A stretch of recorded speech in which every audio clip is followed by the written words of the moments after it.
이번 시간에는 양귀자 작가의 원미동 사람들이라는 현대소설 작품 함께 살펴보도록 하겠습니다.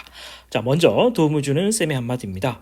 원미동 사람들은 모두 11편으로 된 영작 소설집의 이름인데 이 11편의 각 작품 각각에는 원미동을 터전으로 하여 살아가는 사람들이 주인공으로 등장한다.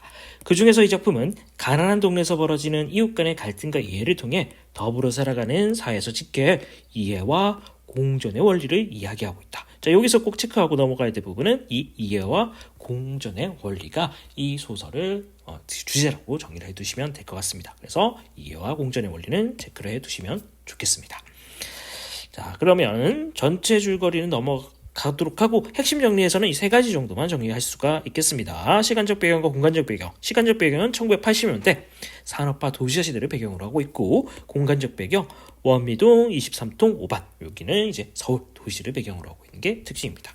시점은 전지현 작가 시점, 그래서 모든 등장인물의 시점을 살펴볼 수가 있습니다. 주제는 가난한 동네에서 이웃 간에 벌어지는 갈등과 이해의 과정이라고 정리하시면 되겠습니다. 그리고 바로 본문에 들어가기 전에 일단 이 갈등 위주로 이제 사건이 전개되는데, 이 갈등이 총 두 가지가 나옵니다. 본문에는 뒷부분의 갈등이고 본문에 나오지 않았던 갈등도 한번 정리해보자면, 일단 최초의 갈등은 김반장과 경호 아버지와 사이에 있었던 갈등입니다. 김반장은 형제 슈퍼를 운영하고 있고 경호 아버지는 김포 슈퍼를 운영하고 있는데, 경호 아버지가 원래는 쌀만 팔고 있었는데 이제 생필품 같은 것도 같이 팔게 되면서 자연스럽게 김반장의 형제 슈퍼와 라이벌 관계를 형성하게 됩니다. 그래서 두 사람이 이제 싸우다가 그러던 차에 싱싱첨가물이라는 과계가 들어오게 되고, 이 첨가물과 이제 싱싱첨가물과 김반장, 경호 아버지 사이에서도 또 새로운 갈등이 나타나게 됩니다.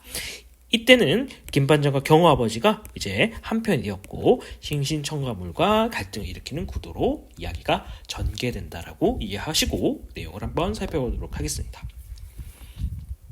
싱싱첨가물 사내가 김반장한테 쫓아간 것은 당연한 일이었다. 하지만 싸움은 초반부터 싱싱첨가물 사내에 불리한 쪽이었다. 생각 없이 대뜸 내뱉은 첫말이 당장 김반장의 공격망에 걸려버린 것이다. 그래서 이 첨가물 사내와 김반장 형제 슈퍼 사이에 갈등이 일어나고 있습니다. 나이가 어리다 하여 만만히 여기고 다짜고짜 말을 놓은 게 실수였다. 싱싱첨가물 사내가 말꼬리를 붙잡혀서 정작 장사를 회방하는 것에 대해서 따질 기회도 얻지 못한 채 전전긍긍하고 있을 때 경호 아버지가 싸움에 끼어들었다. 최초에 이제 김반장이랑 갈등을 겪었던 인물이지만 지금은 이제 두 사람이 한편이 되었죠. 이때다 싶었던지 몰리고 있던 싱싱첨가물 사내가 버럭 소리를 질렀다. 당신들 말이야, 왜 방해를 해? 가격이야 뻔한데 본전치기로 넘기면서 남의 장사를 망쳐놓은 속셈이 대간절 무엇이야? 왜 못사기에 늘 굴어? 경호 아버지도 얼음하게 어수룩하게 물러서지는 않았다. 싸게 팔아서 싸게 파는 것도, 싸게 사서 싸게 파는 것도 죄요. 원 별소리를 다 듣겠네. 얼굴이 빨개진 싱싱사내는 공연스럽게 목소리만 키운다. 이 사람들 이제 보니 심보가 새까맣군. 그래, 싸게 사서 싸게 파는 것도 죄냐고 말해. 나하고 무슨 원수가 졌나? 날 죽여보겠다는 심보는 대체 뭐야? 그러면서 김반장은 또 씩씩거리면서 대들었다. 이게 좁쌀밥밥 먹고 살았나? 말마다 영 기분 나쁘게 시리 반말로만 내뱉는군. 단단히 정신을 차릴 필요가 있는 작자라니까. 마침내 싱싱첨가물 사내가 죽기 살기로 김반장의 멱살을 잡고 바둥거리기 시작한다. 몸집이 유난히 왜소하여 애초에 김반장의 상대가 되지도 못하면서 기를 쓰고 덤벼드는 그를 김반장은 여유있게 매다 꽂았다. 점점 싱싱첨가물 사내한테 불리한 상황으로 돌아가고 있다는 걸 알 수가 있겠죠. 이 못된 놈이 사람 신다고 악을 쓰며 덤벼드는 그를 향해 김반장은 알게 모르게 주먹 솜씨를 발휘했다. 어디서 굴러먹던 뼈다귀인지 생전 보지도 못한 놈이 남의 장사를 망치려고 덤벼든 것을 생각하면 내 속이 터진다고 김반장의 목소리는 칼날처럼 서늘했다. 와이라노, 이게 무슨 짓들인가? 한 동네 삼시로 살면서 웬 주먹질이란 말인가? 보소 아저씨 참으소.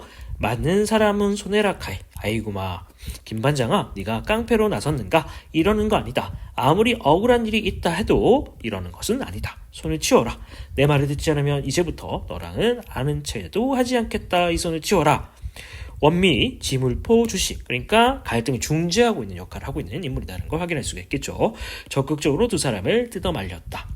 지물포 주인 주씨가 뜯어말리는 그 사이에도 김반장은 연신 싱싱청가물 사내의 옆구리를 향해서 헛발질을 해대고 있었다.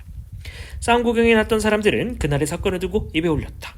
사건이 종결이 되었고 이제 그 사건에 대해서 마을 사람들의 멘트가 이어지고 있다라고 보시면 되겠습니다. 다음날 아침 싱싱청가물 사내가 입술을 깨무며 리어카 행상으로 과일을 처분해 나선 걸 보고 모두들 김반장의 잔인함에 몸이 떨었다. 결과적으로는 싱싱청가물 사내가 이 싸움에서 지고 말았다는 걸 확인할 수 있는 대목입니다. 구정, 설날 대목을 보려고 무리하면서까지 들여오는 과일을 소화하기, 처분하기 위해서는 그 수밖에 없기는 했다. 지독해 김반장네 가게에서는 앞으로 두부 한 모도 사지 않을 거야. 신의 엄마가 질렸다는 듯이 고개를 설레설레 흔들었다. 이제 4살짜리 신의 하나를 두고 있는 그녀는 얼핏 보기에 64번지 새색시보다 훨씬 앳되어 보였다.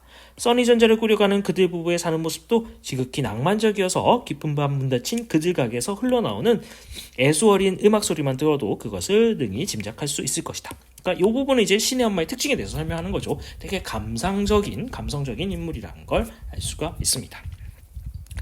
경호아버지도 다시 봐야 되겠어. 어찌 그렇게 몸살일까? 야가 빠졌어? 난 김반장보다 경호아버지가 더 얄밉더라. 64번지 새댁이 화를 내었지만 여자들은 김반장 쪽이 아무래도 나빴다는 쪽으로 의견을 모았다. 그렇게까지 독한 줄은 몰랐는데 정말이지 사람이란 두고두고 겪어보아야만 소득을 한다고 입을 쭉 비웠다. 원래 목이 좋지 않아 자리가 좋지 않아서 어느 장사든 길게 가본 적이 없는 싱싱청가물을 문은 연지 한 달 만에 셔터를 내리고 말았다. 망해버렸네요. 만두집, 돼지갈비 전문, 오락실 따위의 장사를 벌였던 이전의 주인들도 두세 달을 채우지 못했으니까 그다지 이상할 것도 없는 일이었다. 다만 몇 푼이라도 가게 치장에 돈이 든 것이 아니고 미처 팔지 못한 과일이나 잡동사니들은 식구 뒤 먹어치우면 될 것이니 다른 사람에 비해 큰 손해는 없을 것이라고 여자들은 수군거렸다. 동맹자들, 그러니까 이 김반장이랑 경호아버지인 거죠. 결국 목적을 달성한 사실에 대해서 한편은 놀라기도 하면서 한편은 언짢게 생각하기도, 미안함이나 죄책감의 감정이겠죠. 특히 신의 엄마가 싱싱청가물의 폐업을 가장 가슴 아파했다. 오죽이면 여기까지 와서 장사를 벌였으리였고 이 동네가 어디 장사해서 돈 벌 것이 되나. 그깟 것 좀 같이 먹고 살면 어때? 너무 잔인해. 자, 이 대사가 이 소설의 주제, 이 작가가 전달하고자 하는 바를 가장 잘 드러내고 있는 대사이기 때문에 이 부분을 체크를 해두시면 되겠습니다. 자, 그래서 이 대사는 다시 풀어서 정리를 해보자면은 더불어 사는 사회에 지켜야 할 이해와 공존의 원리, 아까 주제 부분에 있었죠. 이거를 한 번 더 적어두시면 될 것 같습니다. 문 닫는 거 보니 안 되긴 좀 안 됐어. 그래도 어쩌겠나. 다들 먹고 살아보려고 아웅다웅 하는 것이니 원래 대범한 편인 지물포 여자가 다소나마 그들을 감싸 주었다.